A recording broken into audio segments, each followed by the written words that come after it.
सबैलाई स्वागत छ मेरो यूट्यूब चैनलमा। आजलाई म आइगयो कोई अर्को भिडियो लेबर तुम्हारा साथ। आज म बनाउन लाग्छु यो तम जो देख्दो लाग्छ यो ओरियो बिस्किट हो। ये ओरियो बिस्किट को मैले पहिले क्रीम निकालेको थिएँ। क्रीम निकालेर म यसलाई एक भाँडामा राखेको छु। पछा म युज गर्दियो यसलाई। अहिले म यही बिस्कुटलाई छोटो छोटो तोडबट एका जम्मा टुक्रा टुक्रा बनाएको छु। यसलाई अब म मिक्सीमा हालेर अब म यसलाई पिस्यो। यसलाई एकदम पाउडर हुने गरेर यसलाई पिस्नु पर्यो। काइले टुक्रा नरम दिनु पर्यो यसमा। अब यो भइहाल्छ कि नै भने म यसलाई चेक गर्दा हुँदै भइहाल्न थिएन, अझ 2 राउन्ड अझ पिस्नु पर्यो यसलाई। अब मेरो यो तयार भइगयो। अब यसलाई म एक भाँडामा हालेर यो पाउडर अब यसमा दुधसित मिक्स गर्दा लाग्छु। मैले दुध युज गरेको छु। अब यसमा म हाल्यो इनो, ये इनो और यसमा थोड़ा दूध अझ मिक्स गरेर यसलाई निक्केरी 10 मिनट यसलाई निक्केरी चलाएर मिक्स गर्नु पर्यो यसलाई। अब थोड़ा हल्का मोटो हुन दिनु पर्यो क्या भने पाछा दूध अझ हाल सक्दियौ। अब यसमा म हाल्यो चिनी।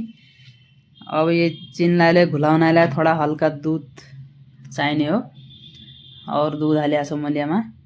अब यसलाई 5 मिनट निकै मिक्स हुन दिनु पर्यो यसलाई। अब यो भया छ कि नै भया छैन भन्नलाई यसलाई म चेक गर्दा हुँदै भया छ कि नै। भया छ, बराबर भइरहेछ। अब म यही भाँडामा जम्मा म केक बनाउने हो उसैमा मैले बटर लगाउन छु। ए पूरा भाँडामा बटर लगाउनु पर्यो नै त तलतिर चिप्किन्छ निकल्लो नै पाछा। अब यसलाई म यसमा हाल्नु। अब यो भइगयो मेरो यो केक को आइटम सब तयार भइगयो। यसमा मैले हल्का गरम पानी लगाएको थिएँ। अब त गरम पानीमा ये राखिदियो म। यसमा अब प्लेटले ढोकिदियो भने उन्ज्यासम्म यो बनिन्छ। तन्ज्यासम्मलाई म ये डार्क चकलेट काट्टौँ। यसलाई मैले पिगाल्लो छ तपाईँको लागि मैले गरम पानी राखेको छु अर्का चुलामा। अब यो लै भइया हो।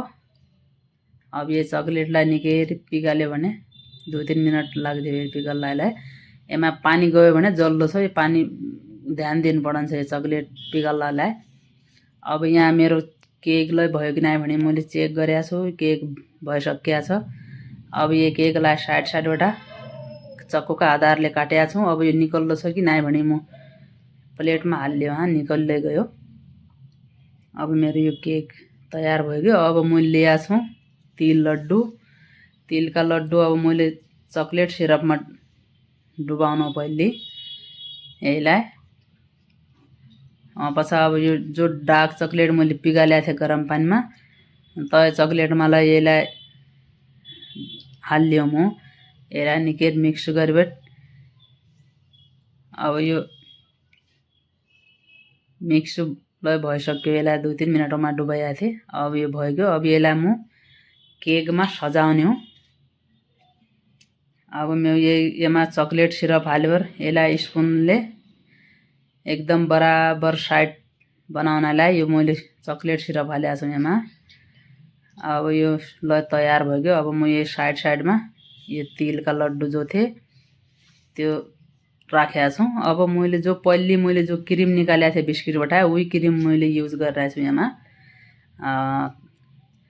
अब यो ल सब तयार भइगयो।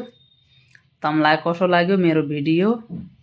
मेरो भिडियो मन पर्यो भने एक लाइक गरिदिया, कमेन्ट और शेयर गरिदिया। मेरो च्यानललाई सब्स्क्राइब गरिदिया। धन्यवाद सबैजनालाई। अर्को भिडियोमा अब भोलो भेट गर्ला। बाई।